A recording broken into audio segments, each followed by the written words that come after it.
So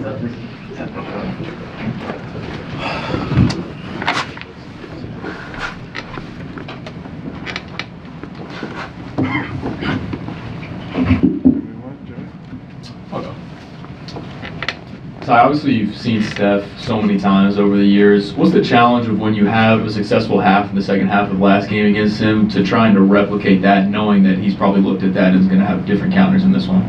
Yeah, it's going to be tough to do. The biggest thing for us is just paying attention to detail. Like, we can't give him easy baskets. We can't, lose him in transition. We can't let them get an offensive rebound. He relocates and we're not able to know where he's out on the floor. And you just can't gift him points. Like, he's too great already, So we just got to be locked in, making sure we stand on his body, making sure we stand physical, and making sure we have great awareness all night. And Ty, how you doing? Good. After the win, the huge wire-to-wire win for you guys against Sacramento, I asked Kawhi about the team continuing good habits when you guys were up that big. You guys continue the things throughout the game that got you guys the lead, and he used the word carryover. What have you seen from this team that has allowed you guys to carry over in this last 13 games? You guys are 10-3 to allow you guys to play at the level where you guys expect. Just the work the guys are putting in, every day, and so, just, having shoot-arounds, having practices, continue to keep getting better, but also a dialogue those guys are having, together. And so just to carry over from working hard and putting the work in practices and shoot-arounds, and then just trying to get better each game. And so these guys have been doing that. Tell you what's it look like for Paul and Brandon tonight? Paul and Brandon? Yeah. Brandon Boston? Yes. Yeah, he's active. Both guys active? No, Paul's out tonight. Do you have a starting lineup with Paul being out? Yeah, I do. We saw Norm start second half. Yeah. Tuesday. So is it Norm? Who's Golden State starting? Not Draymond. Oh, we're not starting Paul. Yeah. Just piggybacking off of that, like Draymond is obviously a player. You played him in the finals so many times, and you see how that team reacts to when he's doing great, and also when he has consequences like being suspended, losing to that. Like, you've seen how they kind of react to that positively and negatively. Like, how do you anticipate playing a team that is missing a big piece and has to prepare to miss a big piece like Draymond right now? They're still a great team. They have a great coach, like I talk about Steve all the time.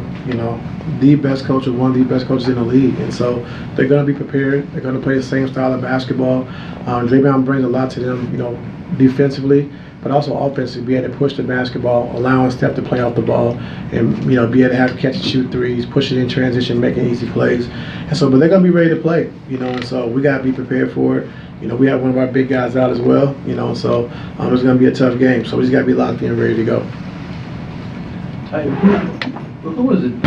Obviously, James had been so used to playing those first quarter minutes. Who was it that approached Drew about the second quarter stint where he comes out early in the first and starts with that second unit in the second quarter? Who approached me? Well, who approached James? Did James approach you? Did you approach James? I approached, yeah.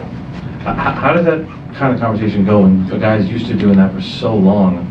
How do you navigate something like that, asking him to make such a big change? I think he did in Philly a lot. I thought, he came out early and then he came back in when Joel went out, and so knowing a guy who can carry his own team, carry his own unit, just getting him comfortable, more pick and rolls, be able to be aggressive, being himself, and like I said, it's worked out for us. Has he kind of approached you about different things he's seen? You talked a lot about having a coach that will listen to him and be open to his ideas and everything. Has he approached you about different things he's seen on the court throughout his tenure here so far? Yeah, all the time. And it's great to have a player who's an extension of you, understands and kind of sees your vision, see what you see. As players like next time, he'll tell me before I even tell him, so he sees a lot on the floor. Very smart player. So it's good having guys like that on your team. Ty, a couple about your defense. One in general from your playing and coaching career before this too, but to be a great defense, are there areas you think are the hardest to stay consistent with throughout a season for a team to be that type of great defense? And then are those the same areas that are kind of what you guys have needed to be great into consistently related to this specific personnel? Yeah, it could be games where you're tired than others, things like that. But I think if you have your normal, defensive foundation, I think you should do that every single night. And so those are the things that You can be a step slow on pin downs. You can be a step slow in rotations. But are you making the right rotations? Are you getting to the right spots? And so those are the things we got to continue to be good at every single night. And so that's what we harp on. Just having our defensive foundation and doing the right thing every single night. So essentially, is it fair to say just focus on the game? I mean, not focus. I mean, like I said, in some games you can be tired or worn down, and you might not be as fast chasing on pin downs, but are you doing it the right way? Boxing out is one of the things that I would say focus. Like, we know a lot of teams are crashing the glass. Like, can you turn around every time and check to box out so we don't give up a lot of offensive rebounds? But that's the biggest thing for me.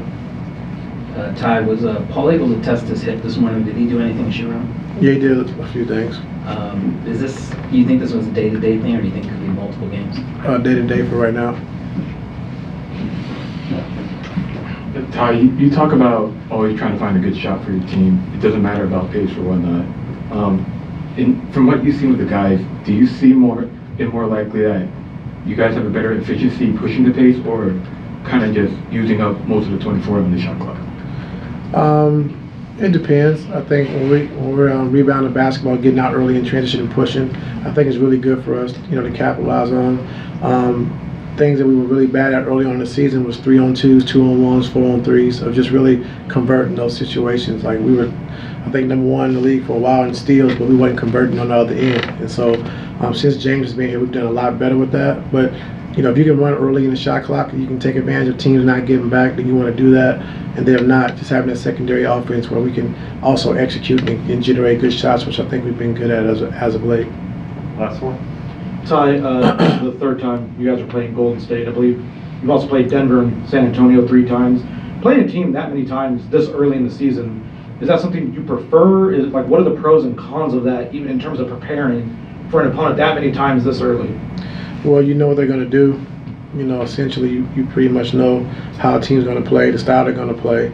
And so, like I said, we just played them, a few games ago, so we should be locked into how they play, and I've already talked about Golden State, their speed and the pace they play. You can kind of go through this, shoot around, you can watch film, but until you're actually on the floor and see how they play and see how fast they play, the speed they play with, you really don't know. And so we should be, pretty much locked into how they play. Let's get ready for Hoop Jab.